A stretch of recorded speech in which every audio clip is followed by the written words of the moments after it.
कभी stock chart को देखा है? लगता है ना, बस ऊपर नीचे जाती हुई लकीरें और डब्बे। लेकिन क्या हो अगर मैं कहूं कि यह सिर्फ डेटा नहीं, बल्कि एक पूरी कहानी है।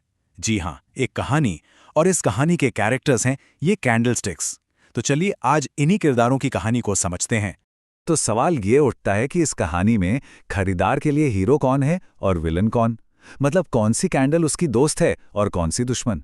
कौन सी कैंडल इशारा करती है कि हाँ अब सही मौका है, और कौन सी चेतावनी देती है कि नहीं अभी रुको? बस इसी सवाल का जवाब ढूंढना ही तो चार्ट रीडिंग की असली कला है। तो कहानी की शुरुआत हमेशा अच्छे किरदारों से होनी चाहिए, है ना? तो सबसे पहले मिलते हैं खरीदार के दोस्तों से।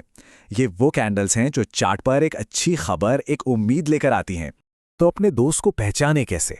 बहुत ही आसान है। बस ये देखना है कि वो कैंडल बनी कहाँ है।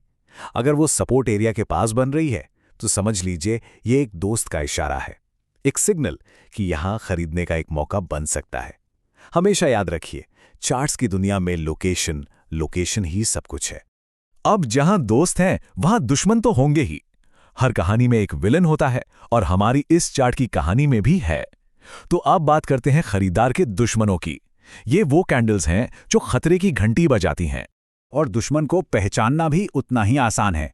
जैसे दोस्त सपोर्ट पर मिलता है, वैसे ही दुश्मन मिलता है चार्ट के बिल्कुल टॉप पर, एकदम ऊंचाई पर। अगर कोई कैंडल वहां बन रही है तो ये एक चेतावनी है, एक रेड फ्लैग, जिसका सीधा सा मतलब है अभी खरीदने से बचना ही बेहतर है।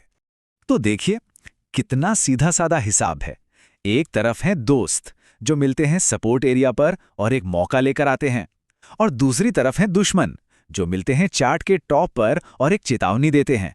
मतलब एक ही कैंडल का किरदार उसकी जगह के हिसाब से पूरी तरह बदल जाता है। दोस्त या दुश्मन, सब लोकेशन का खेल है। लेकिन रुकिए, कहानी इतनी सिंपल भी नहीं है। इसमें एक और बड़ा मजेदार किरदार है।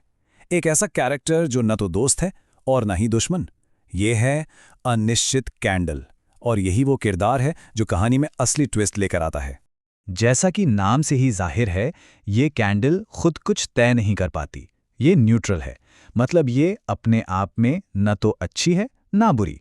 इसे देखकर सीधे सीधे कोई फैसला नहीं लिया जा सकता। तो फिर सवाल ये है कि अगर ये ना दोस्त है ना दुश्मन, तो फिर इसका मतलब क्या निकालें? ये चार्ट पर कर क्या रही है? क्या बताने की कोशिश है इसकी? और इसका जवाब इसके आसपास की कहानी में छिपा है। इस कैंडल का मतलब इस बात से तय होता है कि इसके पहले क्या हुआ और इसके बनने के बाद क्या होता है। ये एक पजल के बीच वाले टुकड़े की तरह है। अकेले इसका कोई मतलब नहीं, पर जब बाकी टुकड़े जुड़ते हैं तो पूरी तस्वीर साफ हो जाती है। तो इस पूरी कहानी से हमें सीखने को क्या मिला? इसका सार क्या है?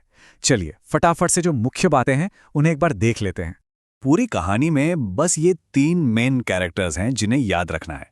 पहला, दोस्त, जो सपोर्ट एरिया पर मिलता है और खरीदने का संकेत दे सकता है। दूसरा, दुश्मन, जो टॉप पर मिलता है और बचने की चेतावनी देता है। और तीसरा, अनिश्चित किरदार, जिसका मतलब उसके आसपास की कहानी तय करती है। बस इतना सिंपल है ये। और हाँ, इस कहानी का सबसे बड़ा सबक वो ये है कि कभी भी सिर्फ एक कैंडल को देखकर फैसला मत लीजिए। असली कहानी एक कैंडल नहीं, बल्कि कई कैंडल्स मिलकर बताती हैं। जरूरी ये है कि ये सारे किरदार एक दूसरे से कैसे बात कर रहे हैं और मिलकर कौन सी कहानी गढ़ रहे हैं। और आखिर में मैं एक सवाल के साथ इसे खत्म करना चाहूंगा। अगर ये कैंडल्स कहानी के किरदार हैं, तो इस कहानी का लेखक कौन है? कौन है जो इन किरदारों को बना रहा है, इस कहानी को लिख रहा है? जरा सोचिएगा इस बारे में।